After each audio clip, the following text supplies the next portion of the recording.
Today's celebrity guest hustler is former police detective and presenter of Crime Watch, Rav Wilding.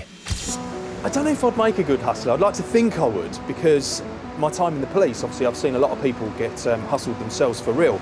So I think I'd probably be able to do it, but until we put it to the test, I just don't know. I definitely think if I do hustle someone, I will feel guilty that I've done that to someone, and that's what I'm actually dreading that.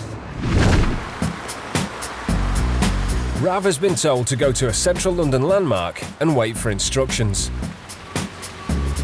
Lucky for him, he brought an umbrella. Here comes Alex to fill him in. Come with me. How are you? Yeah, good. So, you've been a policeman, you present Crime Watch. What we're going to do today is put you on the other side of the law.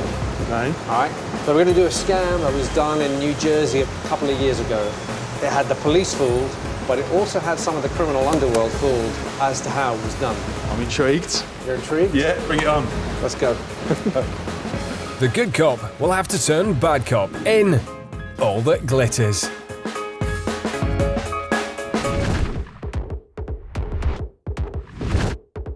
This is the Mark.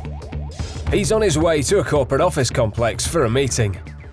He's expecting to meet a PR manager who's selling off props from a major film shoot.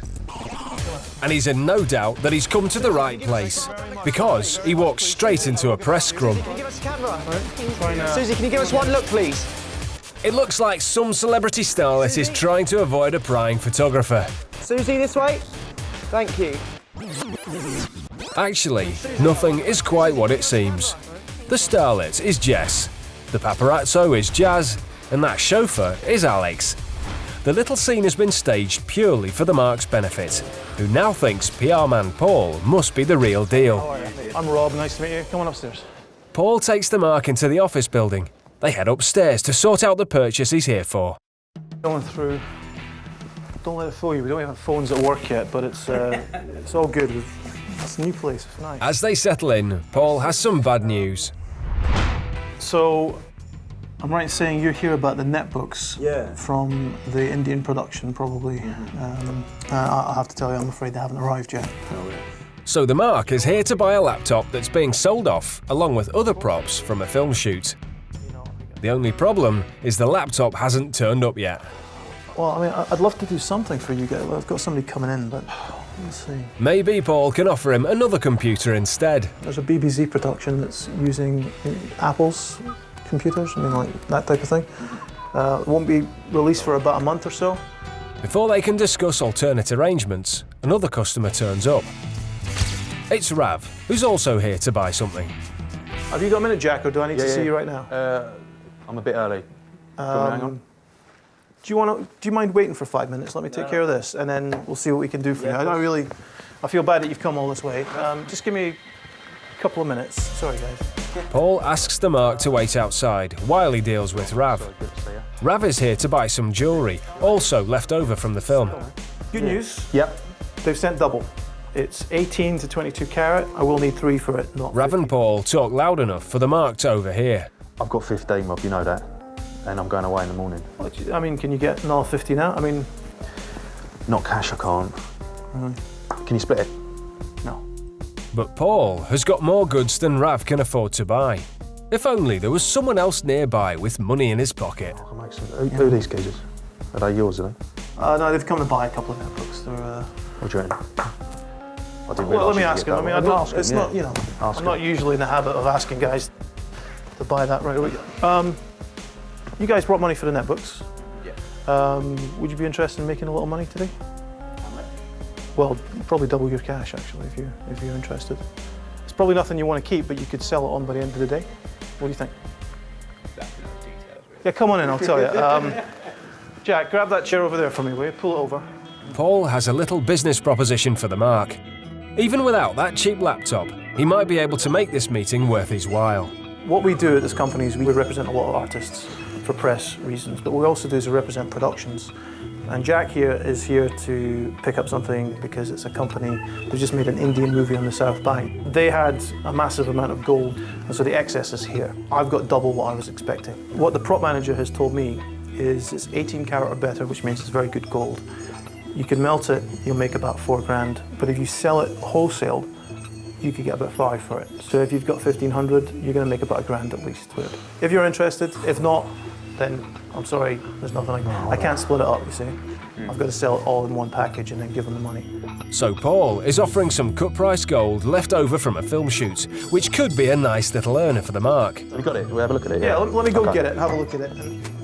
He goes off to get the jewellery, leaving Rav to persuade the mark that he can trust PR man Paul. I've worked with him loads, he's all right. He's all right. Quite a bit. Yeah, loads. The cars especially. Really?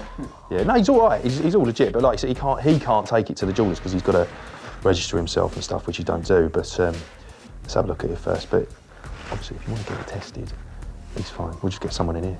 Get someone in here and test it. Yeah. Because then that way, I mean, it's my money as much as yours. So obviously, I'm not going to put my money into it unless I know it's, you know what I mean? Sure.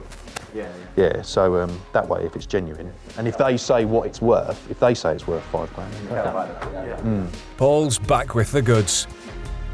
It certainly looks like authentic gold. I can weigh it, but I would highly recommend you test it. I think Yeah, I mean, you could weigh it, wouldn't mean anything to me. Yeah, absolutely. Yeah.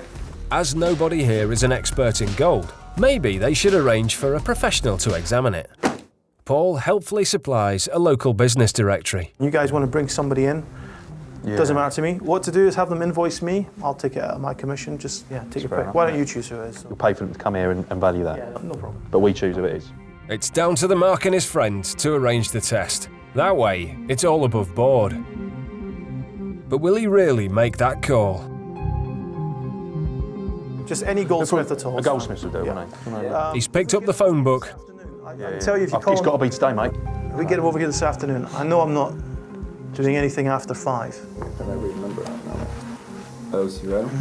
And he puts in a call to a jewellery company. Yeah, I'm looking if you've got. 6 o'clock? Yeah. Okay. Yeah, 6 is fine, yeah. He arranges for a call-out appointment to test the quality of the gold later that afternoon. So, what's the name of the company? All right, I won't ask you to leave any cash just now. I'll just trust you for it. Fair enough. But these stay with me. All right, guys, listen, I don't want to chase you, but I need to get some lunch before the rest of it kicks off this afternoon. So, how will the hustlers separate this man from his money? They might be able to fool a layman, but they'll never fool a professional gold test. Or will they?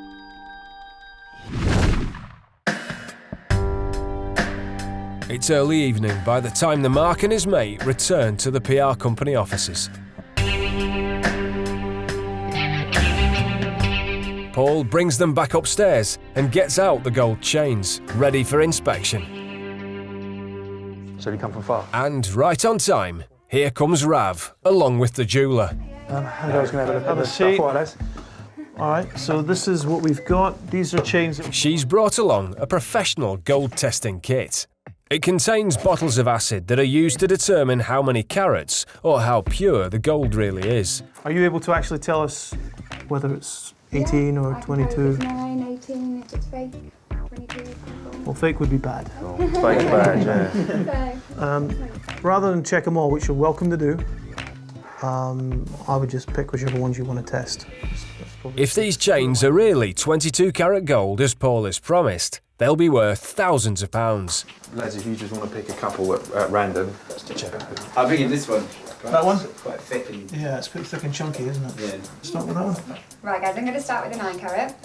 Okay, so we've got a little acid solution here. Little tiny drop, that's all you need. First of all, if it goes green, turquoise, blue, it's fake. Right. If it doesn't show a colour, which this hasn't at all, then it means it's higher than 9 carat.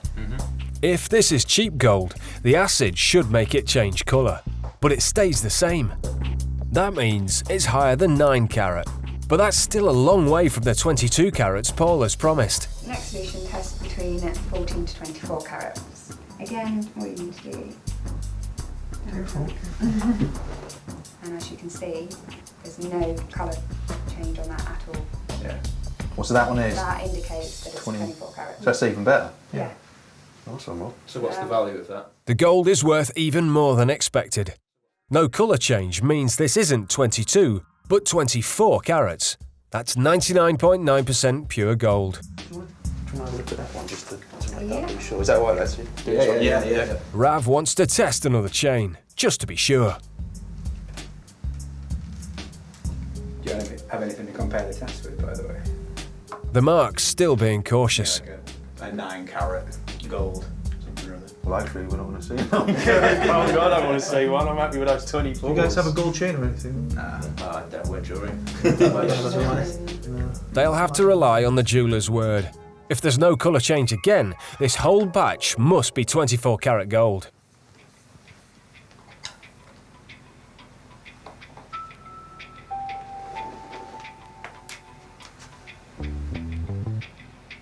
Nothing? I can't see anything. Nothing on there. There's anything in boss, I can't. Does it wipe off on the... There you, mate. You see anything on that? I can't see any different colour there. So again, that's the same grade of gold. It's Yeah, at least that would be And good. 24's as high as it goes, right? Definitely. That's as high as we can test.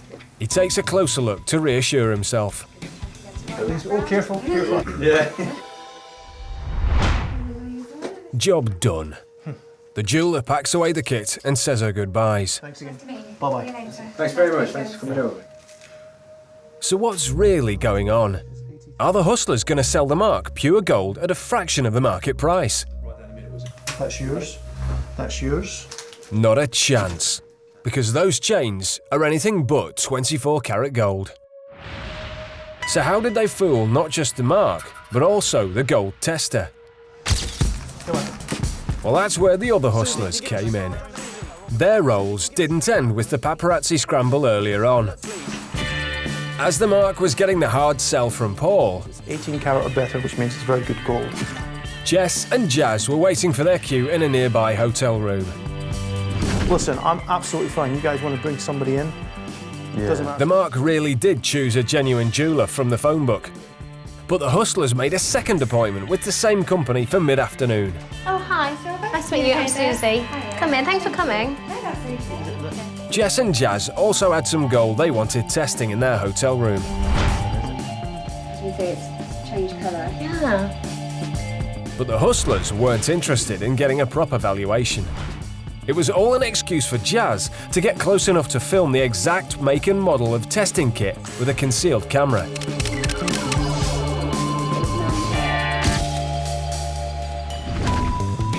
All right, I've got it, Polly. Yep. Right, this is the gold kit she's using. Armed with this footage, the hustlers were able to pick out an identical test kit with exactly the same plastic bottles. It's this one. Empty this acid.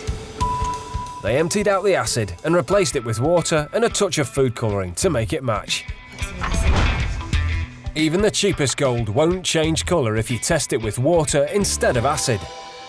But how did those bottles get into the jeweller's hands?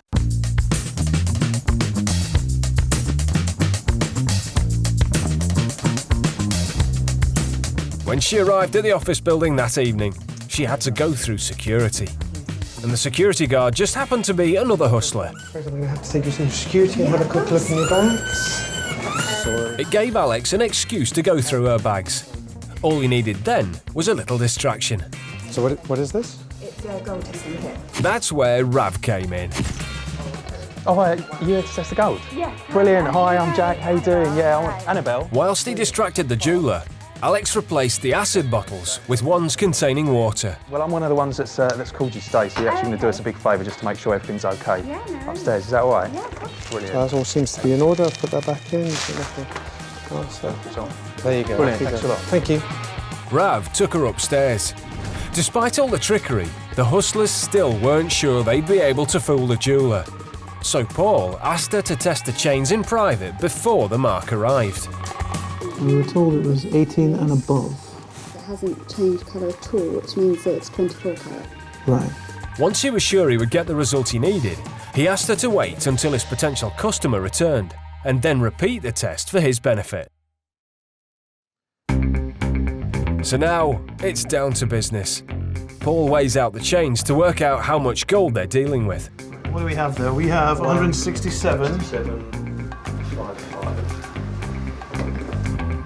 He checks the current market rate on the internet. That works out as 4,043.45. The chains are worth more than £4,000 at the scrap metal rate, but they'll be able to sell them for much more than that. If you guys want to go ahead, what I'll do is I'll split that into 2 halves. You guys get first choice. So if the Mark buys half of the gold for 1,500 quid, he's guaranteed to make a very nice profit when he sells it on. Rav leads the way by getting his money out. Well, I'll have you, Rob. All right. I know you want to count it, but If it's all there, mate. If it's off, you know you won't be back. I won't be back. But will the Mark also buy the jewellery from someone he's only just met? Yep. The hustlers have a sale. Perfect. The Mark leaves, thinking he's made an excellent investment. In fact, those chains are worth tens, not thousands of pounds. He's about to find out that all that glitters is not 24 karat gold. Seeing the test, like all of a sudden it just, I just thought, oh, well, there we go. It never clicked to think that, oh, it could just be water. Yeah. Don't know really now. Well, after witnessing both sides, I think I'll stick exactly where I was, on the right side of the law, and that is where I intend to stay. When I actually saw them handing over their own cash, it was awful, and it weren't 20 quid, we're talking a lot of money. I felt awful. When this scam first happened in America, it totally baffled the authorities. The only possible explanation was that the jeweler was in on it, but that wasn't the case. And this is what makes this scam work so well. The Mark themselves can pick a jeweler that they trust and know to be genuine, and they will still lose their money.